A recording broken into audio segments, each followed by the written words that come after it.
మాత్రి నమః. అందరికీ నమస్తే అండి. శివరాత్రి రోజు కొన్ని వస్తువులతోటైతే అభిషేకం చేస్తే ఎంతో పుణ్య ఫలితమైతే ఉంటుందండి.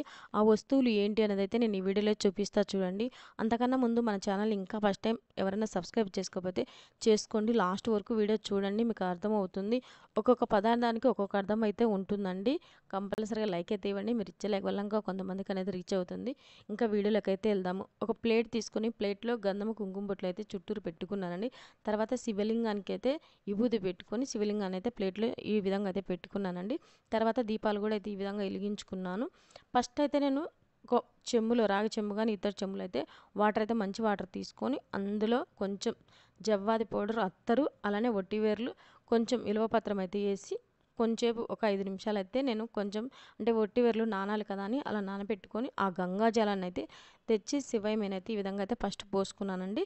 తర్వాత ఇక్కడ పసుపుతోటి కూడా నేను ఈ విధంగా అయితే స్వామివారికి అభిషేకం అనేది చేసుకుంటున్నాను చూడండి. ఎప్పుడు మనం పంచామృతాలు కానీ లేకుంటే నార్మల్ వాటర్తో అయితే అభిషేకం అయితే చేసుకుంటున్నాము. కానీ శివరాత్రి రోజు కొంచెం ప్రత్యేకంగా చేసుకుంటే ఎంతో పుణ్య ఫలితం అయితే ఉంటుందండి.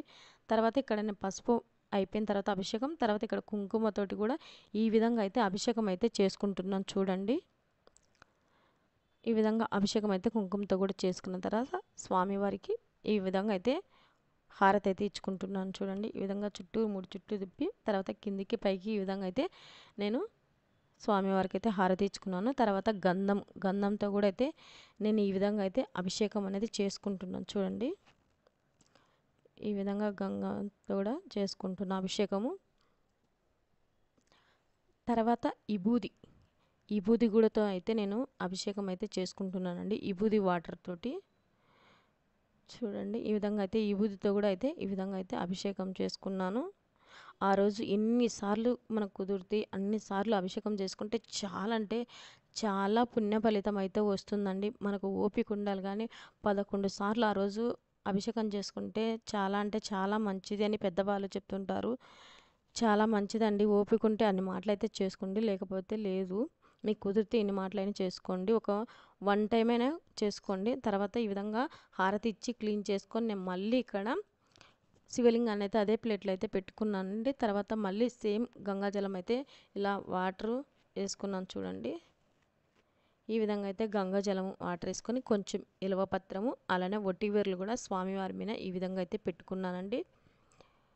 ఈ విధంగా పెట్టుకున్న తర్వాత ఇక్కడ నేను పంచామృతాలతో అయితే అభిషేకం అయితే చేస్తున్నాను. పంచామృతాలు అలానే కొన్ని వస్తువులు అంటే అభిషేకంలో ఇచ్చేసాను చూడండి. ఫస్ట్ ఈ విధంగా అయితే పాలతోటి నేను అభిషేకం అనేది ఈ విధంగా అయితే చేసుకుంటున్నాను. ఇక్కడ నేను ఆవు పాలు, ఆవు పెరుగు అయితే ఇచ్చేసానండి. ఆవు నెయ్యి కూడా ఇచ్చేసాను. మీకు ఆవు పాలు దొరికితే ఇచ్చేయండి, లేకపోతే ప్యాకెట్లో కూడా దొరుకుతున్నాయి కదండి, ప్యాకెట్ పాలు, ఆవు పాలు, అవి కూడా అయితే తీసుకోవచ్చు. నేను ఈ విధంగా అయితే అభిషేకం అయితే చేసుకుంటున్నాను చూడండి. ఆ రోజు సాయంకాలం 6 తర్వాత అభిషేకం చేసుకుంటే ఎంతో మంచిది. అలానే 12 గంటలప్పుడు కూడా అభిషేకం చేసుకుంటే చాలా మంచిదండి. ఈ విధంగా అయితే పాలతో అభిషేకం చేసుకున్న తర్వాత ఈ విధంగా అయితే హారతి అయితే మళ్ళీ ఒకసారి అయితే ఇచ్చుకున్నాను చూడండి.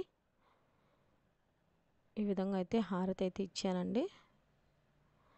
తర్వాత నేను ఇక్కడ పెరుగుతోటి కూడా అయితే నేను ఈ విధంగా అయితే అభిషేకం అయితే చేసుకుంటున్నానండి. నేను ఏ పూజ చేసినా ఇలా పంచామృతాలతో అయితే అభిషేకం అయితే చేసుకుంటాను. కానీ ఇప్పుడు మనకు శివరాత్రి రోజు కొన్ని ప్రత్యేకమైన వస్తువులతోటి అభిషేకం చేసుకుంటే చాలా మంచిది. 12 గంటలప్పుడు కూడా చేసుకోండి. చాలా అంటే చాలా మంచిది. అలా ఎలానైనా మనం జాగారం అయితే చేస్తాము. ఆ రోజు 12 గంటలప్పుడు చేసుకుంటే అంటే శివలింగం రూపంలో స్వామివారు ఆవిర్భవించుంటారు అంటారు. ఇక్కడ నేను పంచదారతో కూడా అయితే ఈ విధంగా అయితే అభిషేకం అనేది చేసుకున్నానండి. తర్వాత ఇక్కడ ఆవు నెయ్యితోటి కూడా ఈ విధంగా అయితే అభిషేకం అయితే చేసుకుంటున్నాను చూడండి. నెయ్యితోటి అయితే ఈ విధంగా అయితే అభిషేకం అయితే చేసుకున్నానండి.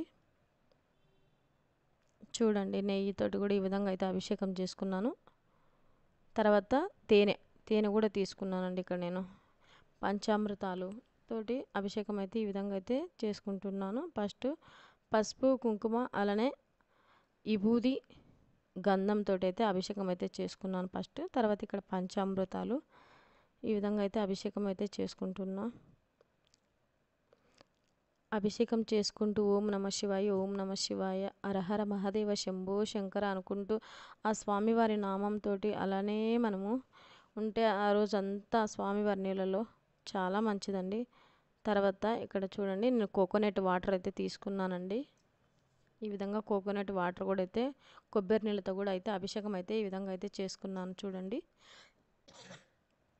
కొబ్బరి నీళ్ళతో కూడా అభిషేకం చేసుకున్న తర్వాత చెరుకు రసం ఉంటుంది కదండి, చెరుకు రసంతో కూడా అయితే నేను ఈ విధంగా అయితే అభిషేకం అనేది చేసుకున్నానండి. ఈ విధంగా చెరుకు రసంతో కూడా చేసుకుంటున్నా చూడండి. ఈ విధంగా అయితే అభిషేకం అయితే చేసుకున్నాను. తర్వాత ఈ విధంగా అయితే లాస్ట్లో మళ్ళీ ఒకసారి హారతి అయితే ఇచ్చుకున్నానండి చూడండి. ఈ విధంగా అయితే హారతి అయితే ఇచ్చుకున్నాను. తర్వాత క్లీన్ చేసి విభూది బొట్టు అయితే నేను పెట్టుకున్నాను స్వామివారిని. వేరే ప్లేట్లో పెట్టుకొని ఈ విధంగా అయితే దీపాలు పెట్టుకొని స్వామివారికి తాంబూలం అయితే ఇచ్చుకున్నాను చూడండి. చుట్టూరు ఈ విధంగా అయితే పూలు కూడా అయితే పెట్టుకున్నాను. ఇక్కడ శ్వేత అక్షింతలతో అయితే నేను స్వామివారికి ఇక్కడ చదువుకుంటూ శ్వేత అక్షింతలు అయితే చేసుకుంటున్నానండి. ఇవి కూడా అక్షింతలు ఎలా కలపాలి ఏంటనేది అయితే నెక్స్ట్ వీడియోలో అయితే చూపిస్తా చూడండి. ఈ విధంగా అయితే స్వామివారికి చదువుకుంటూ అష్టోత్తర నామాలు ఇక్కడ శివపురాణం అవి చదువుకుంటూ ఈ విధంగా అయితే వేసుకుంటున్నానండి చూడండి. ఈ విధంగా అయితే చేసుకున్నాను. ఇక్కడ నేను నారికేల దీపం కూడా అయితే పెట్టాను. నేను ఆ వీడియో అయితే అప్లోడ్ చేస్తా చూడండి, నారికేల దీపం ఎలా పెట్టుకోవాలన్నది. అలానే నేను 3 రకాలుగా అయితే పుట్టమ్మనతో శివలింగాలు అయితే చేశాను. ఆ వీడియో కూడా అప్లోడ్ చేస్తా చూడండి. మీకు ఈ వీడియో నచ్చితే కంపల్సరీ